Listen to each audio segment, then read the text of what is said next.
Hi everyone, and it's very good to be back with you with a review of Dean Koontz this time. This is my first Dean Koontz review on this channel, and I've decided to do Strange Highways, a collection of fiction from released in 1995, but a lot of the stories in this are from the very earliest part of his career, and that will be relevant when I come to talk about the quality of the stories and the style with which he writes them.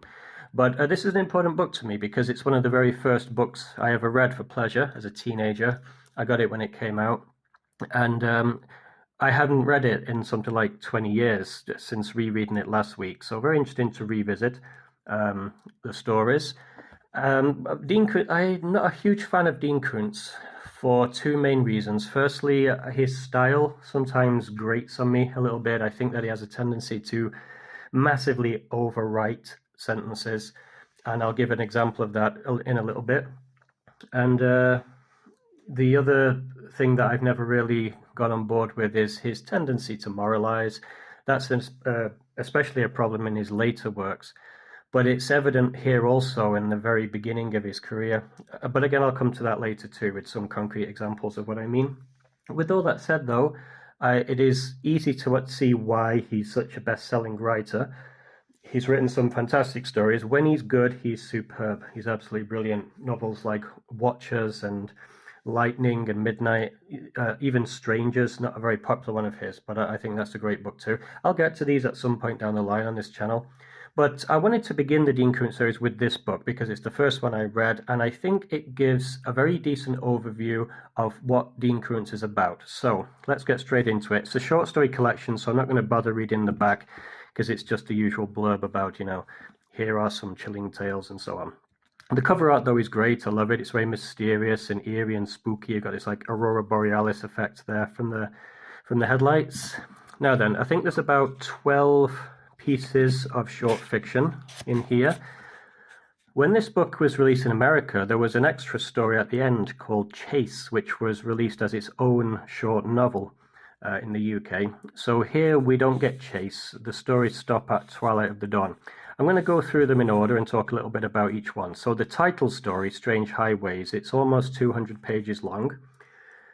And yeah, it's the best and worst of Dean Koontz in one novella. The first 100 pages of this story are absolutely fantastic. Superb. It's brilliantly written. The opening of the story, well, okay, spoilers ahead in all of these things, I suppose. Short stories, I've said before, it's hard to really talk about them without giving away plot points, otherwise there's nothing to say, really.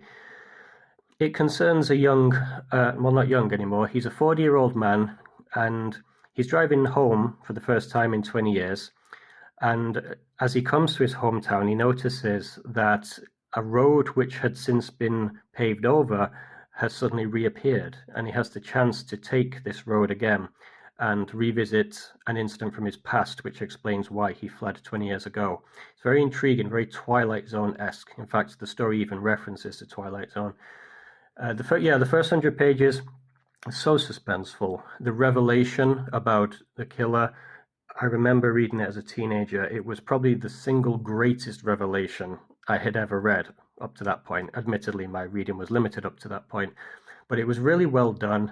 But the problem is the last 100 pages. It's almost like Koontz had a fantastic premise, but didn't really know where to go with it. And it just staggers to the end. It stumbles its way through to the end in this ridiculous resolution. And yeah, again, about the moralizing. I mean, Dean Koontz, he wears his faith very heavily on his sleeve, and that's fine. I mean, I happen not to share his beliefs on these issues, but that doesn't in any way invalidate what he's doing. I just wish that they're a bit more subtle. There's a section in this novel, in this book, in this story, where they're in this abandoned church, and it's this Joey and this young girl, Celeste, who's 16, 17 years old, and there's this maniac somewhere in the church who's looking to kill them. And they decide that now will be the exact time to start pontificating about God and faith and, belief and all this stuff. It's ridiculous, and it just comes across as like this sermon that's been plonked down in the middle of the story. It interrupts the story, basically. The story just stops. And like I said, the last 100 pages of this, it's like you ever been driving a car and you just keep on coming to red lights all the time. That's what it's like. You get going and then you have to stop. and listen to this, quite frankly, idiotic conversations about the nature of faith and God and why do bad things happen to good people. I mean, inherently they're not idiotic, but the way they're handled is. And it just stops the story over and over again. And there's a big cop out as well at the end of this story where just time just keeps repeating itself. He keeps getting a chance to go back and change things over and over again. And it just devolves into ridiculousness. So, in conclusion about Strange Highways, brilliant opening. I loved how it started. I was very disappointed in how it ended. Now, when I was rereading this, I came across a sentence which it perfectly summarizes my issues with Dean Koontz's style. Let me read it to you here. I mean, as I read this, pay attention not just to the content, but to the sound, the music of the language here. So this is what the sentence should have been, here where my thumb is. Overhead, the branches of the mountain laurels clattered in a bitter gust of wind, shaking loose a flock of dead leaves that whirled briefly, but then settled to the ground. If there had been a full stop at the end of there, I would have thought that was a superb sentence. Not a word is wasted. It's very evocative. It sounds beautiful to even just to speak it. But it doesn't end there. This is the full sentence. Overhead, the branches of the mountain laurels clattered in a bitter gust of wind, shaking loose a flock of dead leaves that whirled briefly but then settled to the ground. As spiritlessly as lost hopes sifting down through the darkness of a troubled heart. Yeah, I mean, that first part is the best of Koontz, and that second part is what I just happen to dislike about his style. Some people love it, and that's fine, it's just a matter of taste, but I don't like this. It's nonsense, it's meaningless, it's the kind of sentence you write when you're a teenager, and you're being tortured by your English teacher on how to write well, with all this gibberish about metaphors and similes and assonance and sibilance and dissonance and God knows what else. All these like technical literary techniques, as they call them, which are basically a substitute for good storytelling, in my opinion. You know, that stuff has a place, but it shouldn't be the only reason to be there is because this is a simile. It should just be natural. And to me, this isn't natural. As spiritlessly as lost hope sifting down through the darkness of a troubled heart. What the hell are you talking about? And it completely ruins the imagery set up in this part of the sentence, which I thought was fine on its own. So the point I'm making is, to give you a sense, really, of what I react to it stylistically so that you can gauge whether you might like what I recommend. There's no right or wrong in any of this, but I think if I give you an idea of what kind of writing I like and don't like, then it just gives some context to my praise or criticism of various things.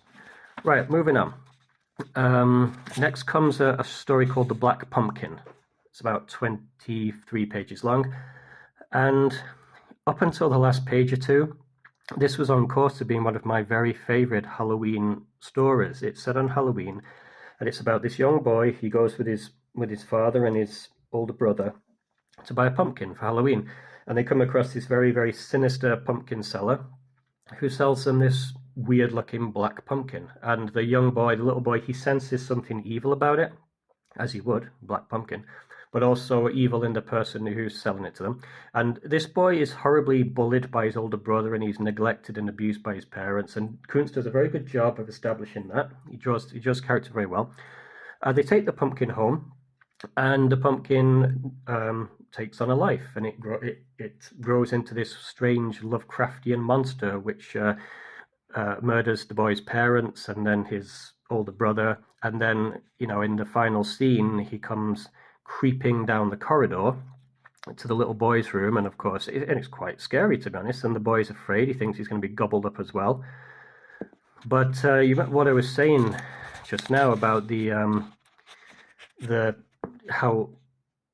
lack of subtlety sometimes in Dean Koontz when he whacks you over the head with his moralizing. So yeah, this pumpkin monster things, he comes into the bedroom of this little boy, and he says, "Here where my finger is. So, what you deserve is what you've got from now on, freedom." Tommy stared up into the Halloween face, striving hard to grasp what he had been told. "Freedom," the demonic beast repeated. Demonic beast, remember? "Freedom. Freedom from Frank and Lois and Kyle. Freedom to grow up without their heels pressing down on you. Freedom to be the best that you can be. It's, what is this now? It's not even a story anymore. I mean, it was a fantastic story up until the story ends right after that.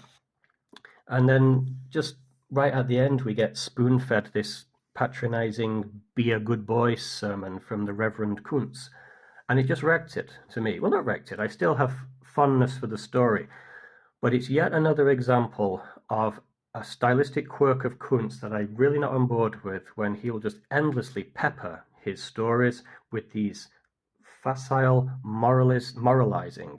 Um, there's a place for it, I guess, if you really are a person who wants to tell your audience to be good children.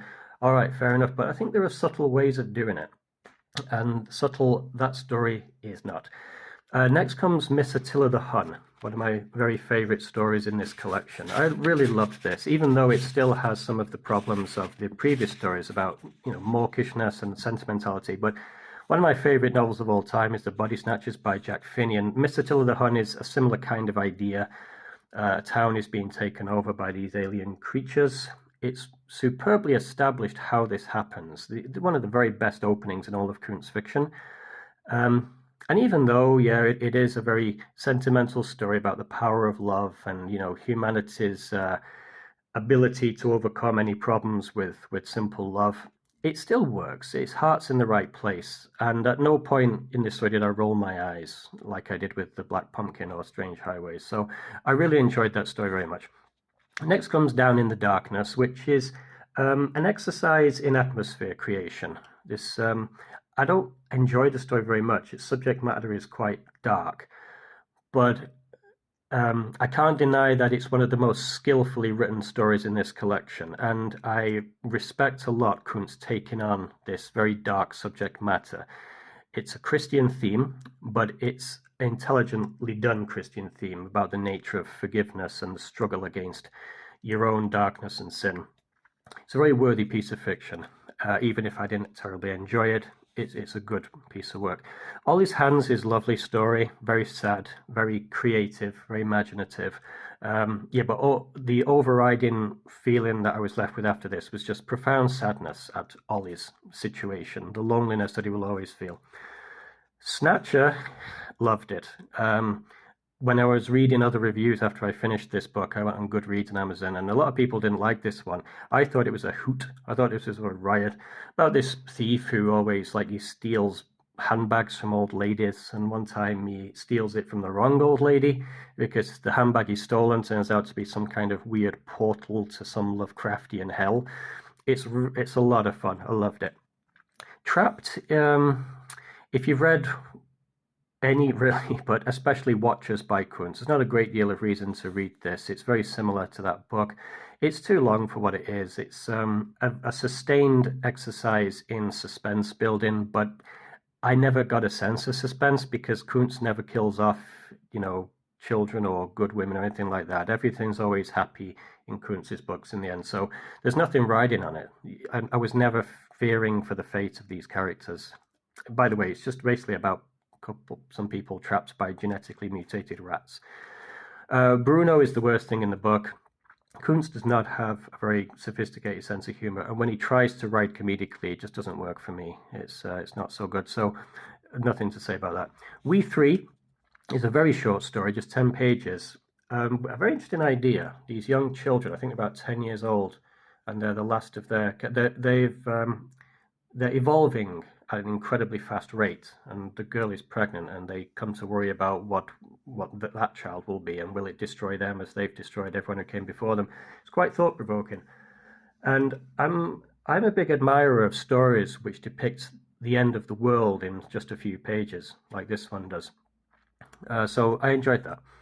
Hard Shell, mixed feelings on this one. It seems to be a bit of a chase story, a cop chasing a criminal, but then we come to learn that the cop and the criminal are both a kind of alien species.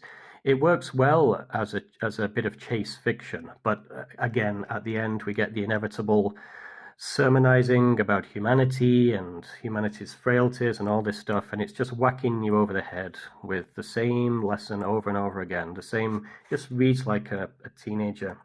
That's the thing. I mean, some of this was written actually when Koontz was a very young man. but yeah, it just comes across as the work of some very young teenage boy who's just realized that humanity is flawed, and he thinks he's discovered fire, so he wants to tell everybody about it.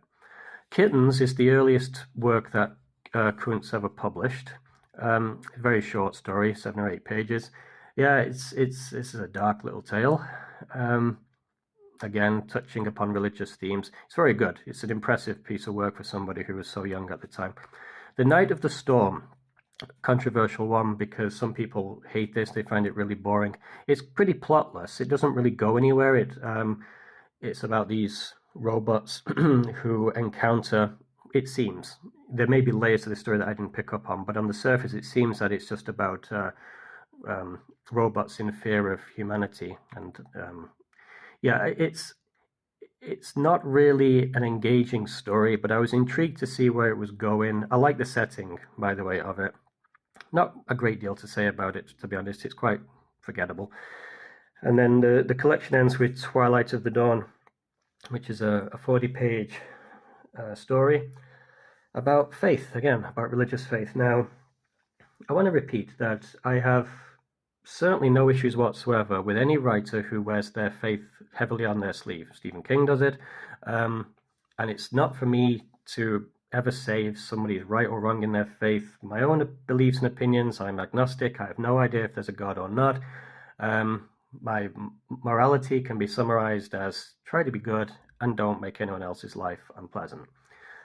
This is a very heavy-handed story. It's about this atheist guy who raises his son to be completely as rational and logical as possible. So he forbids him to believe in Santa Claus, even to that extreme. He's always like pointing out that there's no God, and he refuses to ever allow any kind of what he considers to be superstitious nonsense in the house. And this creates problems with his wife as well. It's a very cartoonishly depicted character. It's like, Richard Dawkins on steroids, but without any of the humor of Richard Dawkins. And then over the course of the story, his wife passes away, and then this little boy falls ill, and he's asking his dad questions like, "Will I see Mummy in the afterlife?" And "Daddy, how will you find us in the afterlife if you don't believe in the afterlife?" And his dad's still refusing to be human or humane, and he's just saying, "There is no afterlife. Stop being stupid. Just die like a man." And then at the end, his son dies, and then at the end of the story, the father witnesses what seems to be a miracle and instantly converts, and he's now a man of faith and belief. The story's heart is very definitely in the right place. I admire this. I think it's in one way, it's a very beautiful story. I'm English, and the English have a natural aversion to sentimentality and mawkishness. At the end of this, Dean Koontz has notes to the reader where he gives his own thoughts on some of these stories. And it's always interesting to see how a writer appraises his own work, because he spends a bit of time at the end talking about that story and how a lot of readers have written to him to say that it's their favorite work of his. And Koontz says one of the things he likes about the story is its lack of sentimentality, which... And I don't know, you've got your main atheist character who is so ridiculously over the top. You kill off the mother, then you have the little boy die of cancer, but he's never afraid for himself. He's always thinking about the father and saying, "But Daddy, you need to believe in God because how will you find us?" I don't know. To me, that is sentimental. That's manipulative writing. But I can't criticize it. Because again, it's just so well-meaning. It's such a profound statement of Dean Koontz's own faith, which I just happen not to share. So it ends on that note. I would have loved Chase to be included. I haven't read Chase, but I've heard good things about it. But the British version, at least, ends on that, I guess, philosophical note. And that's it. That's Strange Highways by Dean Koontz. On the whole, it's a very interesting collection. I know I've probably been a bit hypercritical of it, but I will repeat that a lot of these stories, even though this book was released in 1995, the majority of these stories are from the 1970s when he was just starting out. So if some of the writing is rough around the edges or immature, then that's forgivable. Koontz would go on to write some masterpieces of the genre, in particular, Watchers and Lightning, in my opinion. So this is a good entry point, I would say. It shows Koontz's quirky imagination. I want to end this positively. So what is very positive about this book? Some of the ideas are fantastic. Some of the description is powerful and brilliant. He's very good at excuse me, he's very good at setting up a sense of place and location. In just a paragraph, he can really put you in the middle of a snowstorm or a rainstorm or a beautiful sunny day with all the smells of summer. When he cuts back on all of the flowery purple overwriting and just focuses on description of a scene, he's almost unparalleled in that. And the final positive thing I want to say about Dean Koontz is that he is a very positive person. He is a very positive writer. His heart is always in the right place. He means well. Even if he now and again whacks me over the head with his sermonizing and his moralizing, I can forgive that, because I'd far rather he do that than just be an asshole, a nasty person. So anyway, yeah, Strange Highways. Sorry this has rambled a bit, but short story collections tend to, because there's a lot to say. Strange Highways by Dean Koontz. Give it a read. It's very good. I'll be back soon with another review. Until then, thank you very much for watching this, if you did watch it to this point. And bye for now. Take care, everybody.